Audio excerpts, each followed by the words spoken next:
Singapore Police Force is a uniformed organisation under the purview of the Ministry of Home Affairs. The mission of the SPF is to prevent, deter, and detect crime to ensure the safety and security of Singapore. Its values are courage, loyalty, integrity, and fairness. But what if a police officer was found to be a suspect of not one, but 2 murders? Is the system broken, or was it just an unfortunate case? Today, I'm going to be talking about the Kovan Double Murders. Hi guys, welcome back to my channel. Today's case is going to be an interesting one. In theory, right, the crime seems doable, but the execution of the murder, obviously the suspect haven't thought it through and it was really questionable at best. Also, this murder happened 7 years ago, which is pretty daring of the murderer. On the afternoon of 10 July 2013, commuters at Kovan MRT Station witnessed a silver Toyota Camry driving past, with the body of a man being dragged face down under the car itself, with his belt stuck onto the underside of the car and a trail of blood following it. There were about 15 to 20 cars who saw the horrific sight of a man being dragged by a car, and then they tried to honk at the driver, but of course the driver didn't stop. It was only when the car drove past the MRT station that the body was completely dislodged from the car. Police were later contacted and there were actually other injuries found on the victim. There were also a total of 20 stab wounds found on the body. 17 of them were mainly at the head, neck, and chest. The police then followed the blood trail, which stretched over 1 km and ended outside a house in Hillside Drive. At the house, the police found another corpse of an elderly man with similar stab wounds on the head and neck. He had a total of 27 knife wounds on his body. The Toyota Camry that was dragging the body was found parked outside an apartment in Eunos the next day.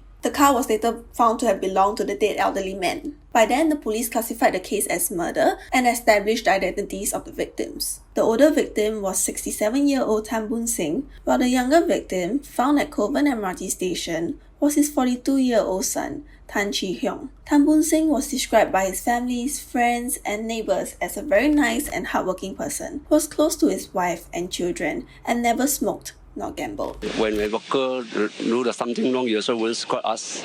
这被我们什么这样啦，比较通情达理这样哦，我们很可惜啦，老板不在。 His son, Chee was a university graduate and owner of an electronics business and married with 2 sons, both aged 10 and 3 respectively at the time of his death. He was also described as a responsible family man to his wife and sons, and also a filial son to his parents. Investigators later revealed that Boon, the older victim, was last seen alive at 1 p.m. that fateful afternoon. He had told his employee that he'll be leaving work early, and he just went on his merry way. By then, the media came out with a lot of speculation regarding this murder, like the motive being a business dispute. However, the older victim's car business was still healthy and strong, so it quickly put those rumors to rest. The suspect of this case is actually what made this case stand out. It was committed by a police officer, Iskandar Rahmat. So I'm gonna be going a bit deep about Iskandar's background. It's like a life gone wrong. Iskandar joined the Singapore Police Force in 1999 at the age of 20.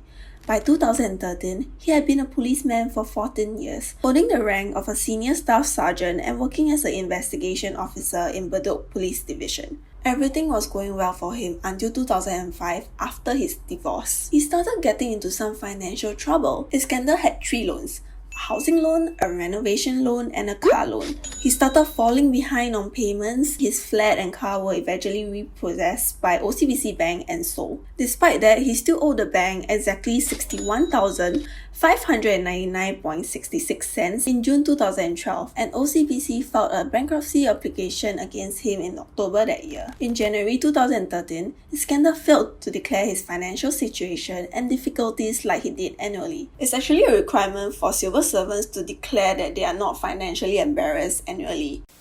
This led to disciplinary hearings held against Iskandar, and as a result, he was reassigned to perform admin duties and barred from carrying a gun. He was also given 3 months to settle his debts. On 3rd of July 2013, an out-of-court settlement was offered by Iskandar to the bank's lawyer, where he agreed to make a full payment of $50,000 by 11th of July 2013. During his disciplinary hearing at the Singapore Police Force, Iskandar assured his superiors that he would be getting money from his cousins to pay his debts. However, that cousin didn't exist. At the time, bank records also showed that he only had $400 in the bank. This was when Iskandar hatched a plan to rob and executed it on the 10th of July 2013, a day before he had to pay up. So let's rewind a little bit. In 2012, while he was a police officer in Bedok Police Division, Iskandar got to know of Mr. Tan Boon Singh when he was the investigation officer initially assigned to Mr. Tan's case. He had never met Mr. Tan prior to the incident. Boon Singh had read about a theft case from a Cisco safe deposit box. He was concerned because he had 2 deposit boxes from that same place himself, which he and his wife signed up for. The bigger safe had his collection of old Singapore notes,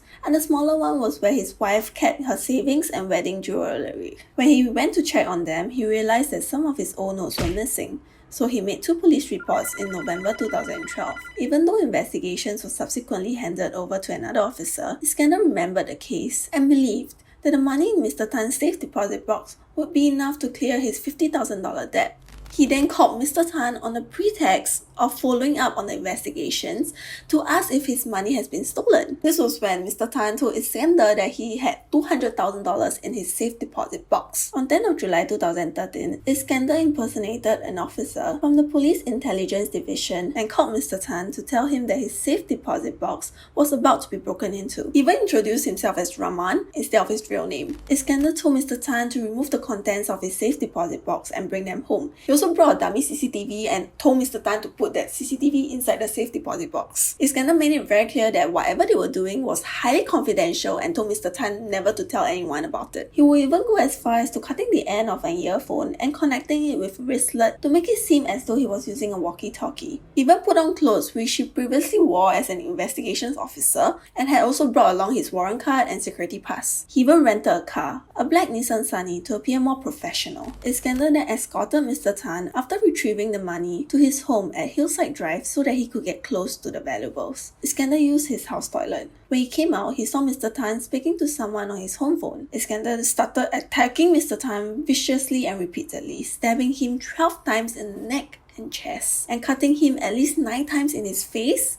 neck, and hands. Later, when Mr. Tan's eldest son, Heong, entered the house, he was also attacked, stabbed 7 times in the face and neck, with at least 8 wounds to his scalp, face, and right forearm. The younger victim managed to stagger out of the house through the gates and collapsed on the floor. Iskandar then fled the crime scene and got onto Mr. Tan's car, using it as a getaway car to escape the house. What he didn't realize that while reversing, the belt of the younger victims got caught underside of the car, so the body was dragged along with the car. Initially, he thought that the cars were honking at him because of the bloodstains by the door, but no, he literally had a body under his car. He then ditched the car at Eunos, left Singapore, and escaped to Johor Bahru, Malaysia. After a 54-hour manhunt, he was eventually arrested when he was found in JB in a seafood restaurant.